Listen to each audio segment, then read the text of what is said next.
And now, it's time for another Dice Tower review with Ryan Metzler.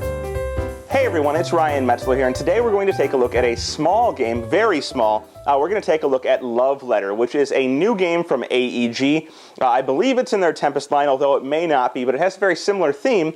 The idea here is that you are a suitor to the princess, and you are attempting to try and get your love letters into her hands.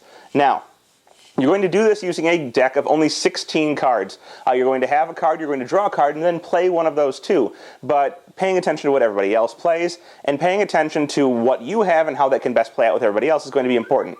So real quick, we'll take a look at what you get inside the game, how the game plays, and then we'll come back here and get my final thoughts on it. So here you can see the components for Love Letter. Now this is a very small filler game. Now you have a nice bag here to store all of the components. That's all we need that for.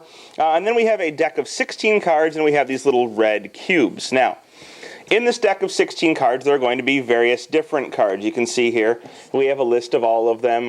There's everything from the princess, the countess, the king, prince, handmaid, baron, priest, and guard. And there are multiples of some cards and only one of others. But each card has its own ability. Now, the game is very simple. You're going to shuffle this deck of cards up, and every player is going to get dealt one card. So it plays 2 to 4, so we may have 4 players. Each player will pick up their card, and whoever's the first player is going to go first. On their turn, they're going to draw a card, add it to their hand, and then they must discard or play one of their 2 cards. Now, this player here has the Countess, and the Countess is a number 7. You'll see it has a number on it. It also has an ability. It says if you have this card in your hand, as well as the King or Prince, if you have either the King or the Prince and this card, you must discard this card. So I have the Prince. Well, it doesn't really matter what the Prince's ability is. He's a 5, but his ability says choose any player, including yourself, to discard his or her card or hand and draw a new card. Well, the Countess says I have to play her if I have the Prince, so I play the Countess, and everybody now knows that I either have the Prince or I have the King, or I decided to discard the Countess to confuse everyone. But anyhow, that's my turn. And the next player would then look at their card and draw a card to add to it and choose one of the 2 to play. They have a guard, which says they can play this card, and they can choose any other player, name a non-guard card, and if that's the card the other player has in their hand, they have to, they're out of the game. So if you can correctly guess what card somebody has, they're out of the game. Pay attention to what everybody else is playing. Otherwise, they could play their priest, which says that they can look at another player's hand. This is a good combination of cards to have together. So maybe they'd play their priest and they'd say, okay, this player here, I want to look at your hand. And you'd see, okay, this player has the baron. Well, now, if on their turn they don't play the baron, the next time the turn comes around, you can play your guard, and you'll knock them out of the game. So, this player keeps their hand. The player with the baron would draw a card. They have a guard or a baron. Well, now they need to play their baron. So they're going to play their baron, and it says, you and another player secretly compare hands. This is actually bad for them, so maybe they will play their guard, but you and another player secretly compare hands, and whoever has the lower card is going to be out of the round.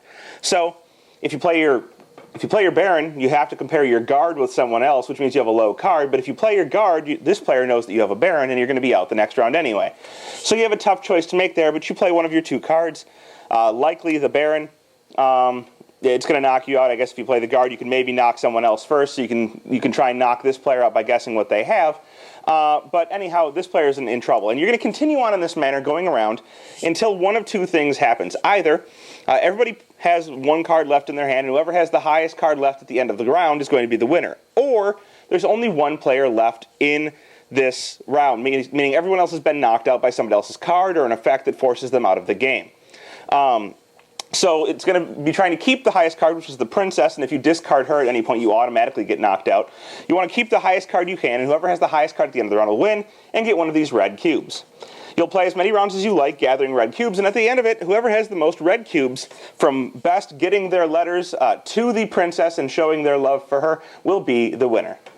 Well, there you have it. That is Love Letter, a very simple game, but a great filler, really. One that you can just bust out and teach to somebody in 30 seconds, get them playing, play several rounds over a period of 5-10 minutes, and then pack it back up and get ready to play a bigger game, or even play more Love Letter if you want to. It's fun, and really has its place in terms of a filler. It does have a set limit of what you're supposed to play to. If you play with 2 players, you're supposed to play to 7 cubes. If you play with 3 players, you're supposed to play to 5, and with 4 players, you're supposed to play to 4, but does it really matter? You can play as long as you want or as little as you want. Start it, pack it up, keep it going, who cares? But all in all, a very fun filler game from AEG, Love Letter, a great release, and one I think that you should check out if you're looking for something very quick to play in between games on game night. Thanks for watching our review today. For more information about board games, as well as the #1 board game audio podcast, check out Dicetower.com for reviews, interviews, and more. I'm Eric Summerer, and you've been watching The Dice Tower.